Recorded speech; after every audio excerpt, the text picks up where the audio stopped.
podcasting out of Alliance Wrestling Studios, pontificating on pro wrestling, the innovator of Talk NWA, he is Jay Cal!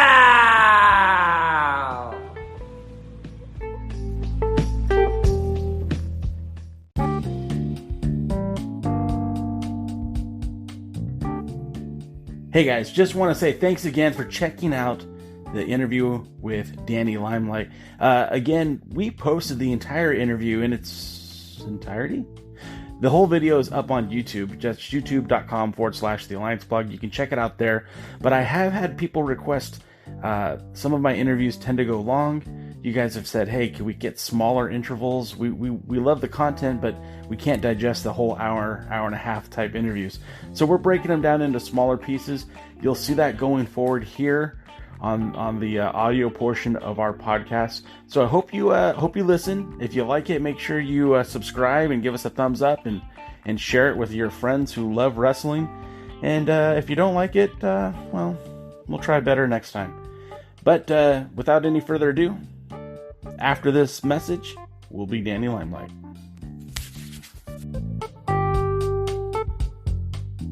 All right, guys, thanks for tuning in to the Alliance Guys podcast. This is Jay Cal, and with me today is a very special interview with Danny LimeLight. Danny LimeLight is one of the top rising stars out of Southern California.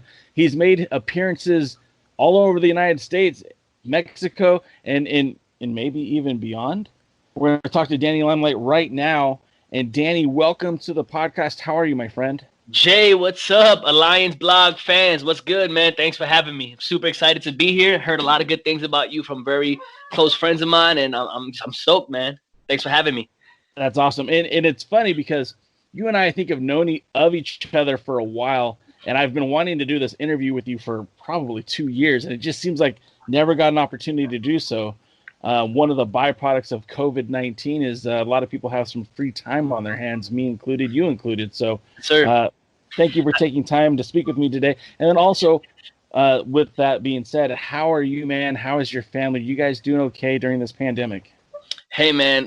Thank you so much for asking. I think now is the best time to do this interview. 2 years ago, it wasn't much going on for me, but now there's a lot of things going on in my life. My family's doing well. Me and my daughter, we're grinded. My daughter's doing amazing. She's a byproduct of me and her mom combined, and I'm just happy to watch her grow. Financially, we're good. We're set, and yeah, man, I'm doing great, man. How are you guys holding up? I'm doing good, man, and I appreciate you asking that as well. We're all in the same boat. We're just trying to get through this, and it's funny you bring up your daughter, and because I've known you for a long time and I've known of your relationship with her mom and you, I think it's really commendable as someone who has a daughter from a previous marriage, how well you two co-parent. And I just as a tap on your back, or a pat on your back, I should say, all my congratulations on being able to work that out. Cause it took me about 12 years to figure that out with my ex-wife. So I'm glad it's for the kids, you try to do the best you can, but sometimes, man, it's hard. It's hard, man. It really is. But her mom, she's a great woman. I'll never refer to her as my baby mama or say I had baby mama drama or anything like that, because she's a great woman, man. She's been in the Marine Corps, for some time, 7 years now. Almost next month will be 7 years she's been in. That's where we met, and she's great. She does a great job as a mom. She lets me do my thing as a dad. We compromise. We talk things out. What we don't agree with, we communicate that and we fix it. And it's not perfect, but it's always a work in progress. But I'm very, very blessed that we do have it as good as we do have it. That's good, man. Good for all three of you. So let's talk about the Marine Corps. I mean, the military was very appealing to me. I didn't go, and I always kind of regretted that. You are a byproduct of the United States Marine Corps. Hoorah! My brother was in the Corps. And I think if people who don't know about the military, I mean, how do you not know? But the Marine Corps is pretty hardcore. It's pretty tough. It's a lot longer boot camp, I believe. And I mean, you were decorated in the Marines. You were a drill instructor. Tell us why the Marine Corps? Tell me what the Marine Corps did for you, and tell me about your experiences. Man, as a child, I always wanted to be a wrestler or an actor. Like that was always my dream. Unfortunately, I was a product of my environment in Williamsburg, Brooklyn, the south side of Williamsburg. Growing up in the 90s and the early 2000s, and I was a little shithead, you know. I don't know if I could curse here, so sorry. Yeah, go ahead. I was a street rat, you know, and you know, my dad he did a lot of things back then with his brothers, and I grew up around that. And you know, I was passing school because I played sports, so I had to maintain a certain amount of grades. But after school, I was doing a lot of stupid things, and then, you know, after getting kicked out of 2 high schools, my third high school wouldn't allow me to play sports. You know, it was kind of like my punishment for coming to a new school in the senior year trying to play varsity, and they just wasn't having it. So I graduated high school, you know, and I had nothing going for me. And I kind of figured that out like maybe 3 or 4 months before graduation, that I was screwed. I wasn't gonna get a scholarship. I didn't have high enough grades to get a scholarship, so I had nothing going for me. What I did know, however, was that I did not want to continue to be a product of my environment. I knew that I didn't want to be like all my cousins and stuff like that, or just sitting at home still, you know, not trying to talk bad about my family, but everybody's still at home in New York, not doing much with their life, you know, nothing to talk about really, you know, like regular 9-to-5 jobs and stuff like that. So I've always known that wasn't me. So one day this kid in school, you know, I didn't really have friends in my new school. He just approached me, said that he'd buy me a slice of pizza if I went with him to his recruiting office to talk to his recruiter, that he'd get points for it and stuff like that. So he finessed me with a New York slice of pizza. I showed up. Yeah, exactly. Right. I was like, I just show up, free pizza, whatever. No, you know, no hassle. And this staff sergeant, it's kind of going to come all the way back around, but this staff sergeant, freshly dressed in his blues, looking real crisp and clean, professional, looked me up and down and said, "You can't be a Marine." And immediately I looked at him and I knew that he was judging me based off how I dressed, based on my swagger, the chip on my shoulder, the arrogance, whatever. I knew he was judging me. He said, "You might want to go join the Army instead. The office is right over there." Wow. And so I looked at him and I said, "All right, fuck you." And I just walked out. And I literally said, I cursed at him. I said, "Fuck you," then. And I walked out. And I guess I was basically fucking showing him that he was right there. And I started walking to the Army recruiting station. I don't even know why I was walking over there. I was walking over there because he told me to. I never had any intention of joining the military, you know? And I'm just walking over there because this professional told me to go that way. So like he had to go over there. And I was like, oh, okay, I guess I'm going to go over here now, not knowing what I was doing. And as I'm walking that way, this Army recruiter walks out. And I'm not going to talk bad about the military. I think, you know, I'm thankful for all the people that serve the military. But there's a very big difference between the Marine Corps and the Army. Right. And so this Army recruiter walks out the office with his hand in his pocket, a cigarette in his mouth, and his other hand, he's dialing a number on his phone. And I looked at him, and it was just such a huge difference in professionalism and the way that he was carrying himself and the way that the Marine was carrying himself, that I was like, what the fuck? No wonder why he sent me over there. I look like that, you know? Yeah. And so I turned back around. I walked in his office, and I was like, I don't care what you say. I'm going to be a Marine, and I'm going to be a damn good one. He smiled, whatever, went through the process, 17 years old. I went home that night. I talked to my mom. I said, "Mom, Dad, like, you know, how would you feel if I joined the Marines?" And they were super excited, which I wasn't expecting. But it's funny because my whole childhood, they're like, "You keep talking shit, and you keep acting out. If you keep doing this, we're going to send you to boot camp so they can sex you straight like the kids on Maury," you know? They would always threaten me, "Well, joke's on you, Mom. I'm going on my own," you know? Yeah. So I joined. The next day they signed the papers for me, and I graduated. 2 months after graduation, off to Paris Island I went. And my career just took off from there as a Marine. I had a hard time in boot camp. I want to thank my drone instructors, you know, Staff Sergeant Iddens and Sergeant Askew, Staff Sergeant Child, Staff Sergeant Donnelly. I'll never forget their names, just because no matter how old I get, I'll never forget my drone instructors. They broke me down, they built me up, and they set me out for success. And I did the damn thing as a Marine. I got in trouble a few times, but you know, I made it to the rank of Staff Sergeant. When I was a sergeant, I was in the top 10%. They sent me to drone instructor school, and I graduated with honors. I was the #1 graduate out of drone instructor school. And it was like a full circle, you know, because my recruiter called me and he's like, "Holy shit," you know, they used to call me Hollywood back in the day. It's so funny. Like, it's just like so funny because I was arrogant, cocky, flashy. I wanted to live in the limelight, you know, but I was a shithead, you know. he's like fucking Hollywood, you know. You did it. You're a Hollywood drone instructor, because in San Diego is another boot camp, and it's where they call the Hollywood Marines at. Okay. And then I went to Paris Island, but when I went to go be a drone instructor, I was a drone instructor in San Diego, which is the Hollywood Marines. And he's like, you know, fucking Hollywood, you know, you're a drone instructor, blah, blah, blah, blah. Like, I never would have thought that kid that, you know, came into my office would go on to do this, and I did a lot of things in the Marine Corps, man. I made 350 plus Marines. I trained over 400 Marines in the Marine Corps martial arts program. I did a lot of training, a lot of deployments, a lot of things like that for my country. And I'm just grateful to have had the opportunity to be a Marine. And the Marine Corps pretty much put me where I needed to be in order to start, my career as a wrestler, to start my career in acting and stunts and writing and stuff. So I'm forever grateful. Every time people call me or talk to me or ask about the Marine Corps, I always say yeah. Because I know what it did for me. A kid that, didn't really have, hold on, baby. A kid that really didn't have much going on and where I'm at now in life. And I don't think it would have happened if it wasn't for the Marine Corps. I think that I would have ended up being another product of my environment. Correct me if I'm wrong, but the hats behind you, those are your Marine Corps tops, right? Yeah, those are my campaign covers hanging on the wall. Well, that's my last campaign cover. My first campaign cover is in storage somewhere. It's all raggedy and torn.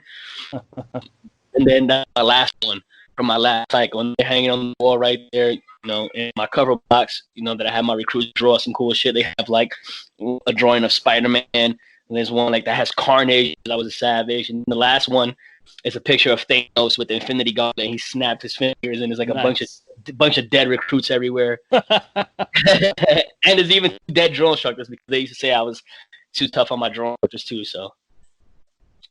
So I mean, obviously, you're really proud of your time in the Marine Corps, and by all intents and purposes, you have every right to be.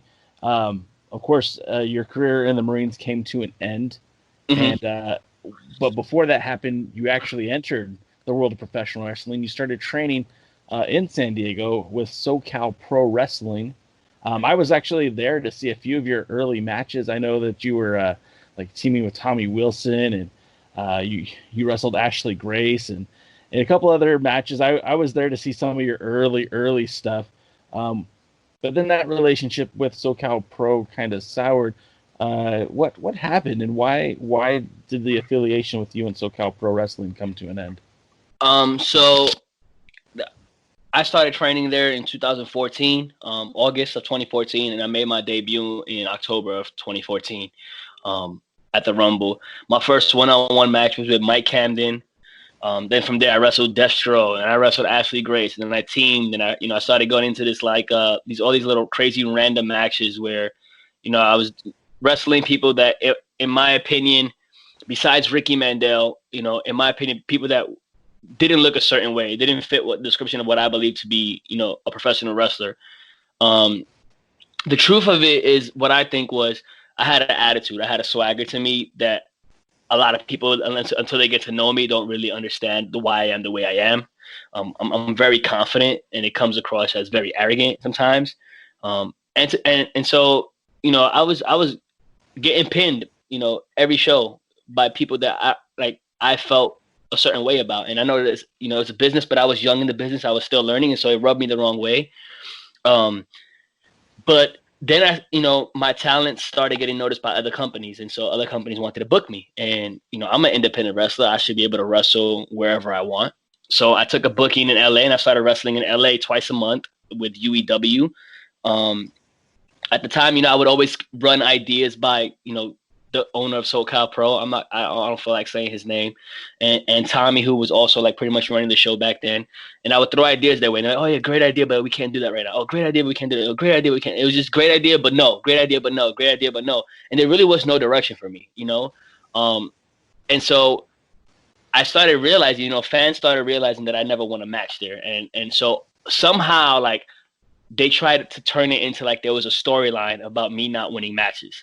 Even though I had pitched many stories about all types of ways things can go, and I was like, well, what if the original the idea that I had pitched last before I got tired of it was, what if in Super Clash me and Ricky Mandel have our blowout match, because it started to be a lot of me and Ricky Mandel beef, and I was like, we'll set the stipulation: loser enters number one at the Rumble, which would be the 1 year from my debut.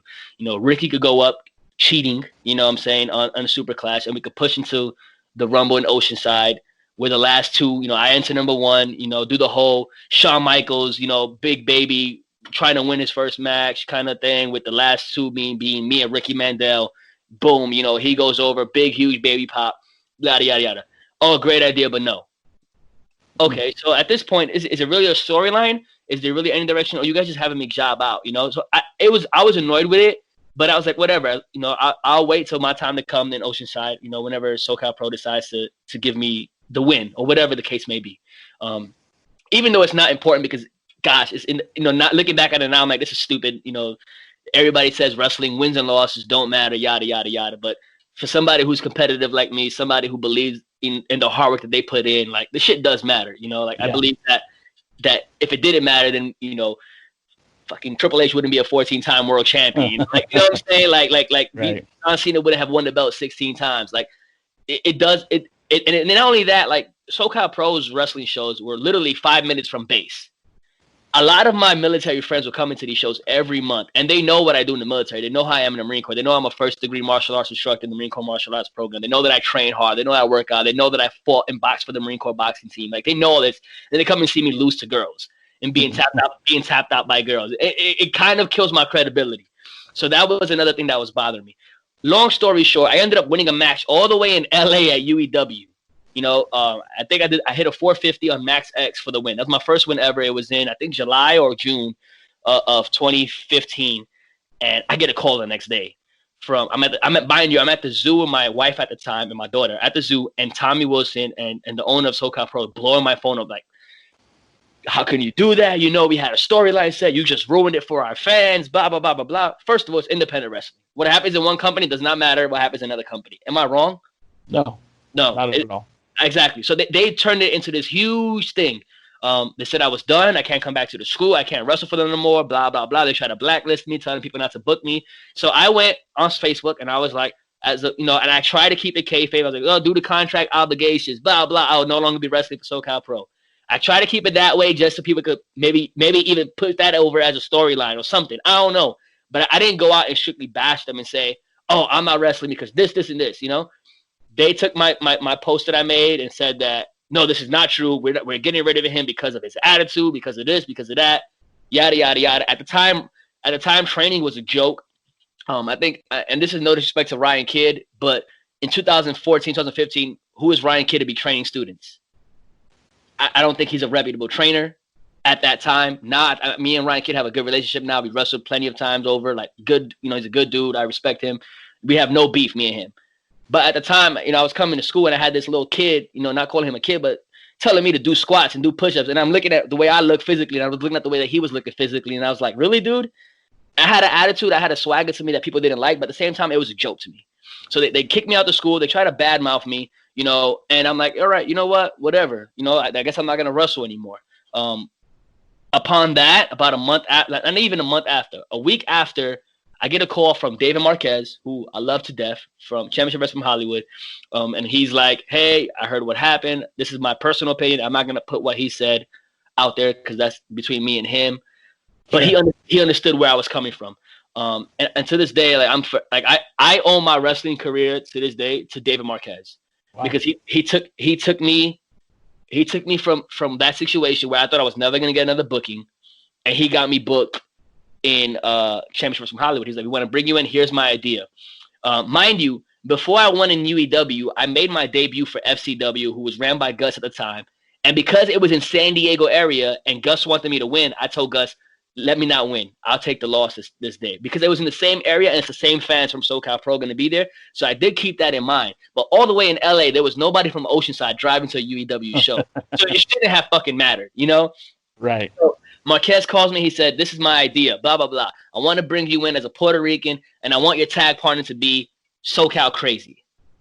So the original idea was SoCal Crazy, but he wanted SoCal Crazy to take the mask off. I love to this day. I don't want to say his name. I almost just said his real name out loud. But to this day, I love SoCal Crazy. He taught me so much. He was one of the guys that kept trying to bring me back to the company after everything. He kept talking to Jeff, kept trying to bring me back. He calls me. He says, "This is the idea." He's like, "They want me to take my mask off, and I'll do it for you." I don't know what happened, but like a month before the debut happened, plans changed, and they said, okay, how do you feel about teaming with Seville? And I was like, I had wrestled Seville once at UEW. I thought he was a good mouthpiece. I thought that he had the charisma. I thought he was a real good bad guy. And I was like, okay, are we coming in as faces or bad guys? They were like, oh, we want to bring you in as heel cousins, blah, blah, blah, blah, blah. I'm like, okay, can we keep the last name Rivera? And they were like, that's the last name we want. Like, okay, let's do it. Now let me just throw something at you, because during that entire situation, what was happening with you and SoCal Pro and all that stuff, that back then I was actually I was in charge of SoCal Uncensored at that time. Steve and I know each other very well. When Steve took a sabbatical from the site, me and a few other partners were running that site. So I reached out to SoCal Crazy to get his side of the story, because I heard your side, I heard SoCal Pro side, and he had nothing but nice things to say about you. And in fact, that was around the time I think you guys went up to Ventura County. Yeah, and we did a scramble match. Yeah, and so I'm like, wow, like, aren't you worried about getting heat with teaming with Danny with everything that's happening? He's like, nope. I was like, okay, cool, man. And he had nothing but nice things to say about you back then. So that's kind of nice to hear that there's mutual admiration there. Yeah, I love that, man. And that Ventura match, that was the first time I met Ruby Reyes. It was the first time that I had met Greg Hernandez. The first time I met Tara Calloway. First time I met Daniel Torch. First time I met a lot of guys. It was my first time really wrestling outside the San Diego area. So it was a fun little scramble match, and I had a really, really good time with those guys. Fidel Bravo as well, but at the time it was Espiritu. Yeah. So it was good. And then, you know, things fast forward, and Marquez brought us in as Los Primos Rivera, and things after that really, really took off. And I think it was because I was able to contact promoters and say, hey, I'm wrestling for Championship Wrestling from Hollywood. And even though a lot of people talk bad about it, I'll never talk bad about that company because of what it's done for me and the production value and the footage and everything that comes with it. And just being able to say David Marquez Hollywood. And I was getting a lot of bookings. I think after I made my debut on TV with Hollywood, that's when my bookings started really coming in.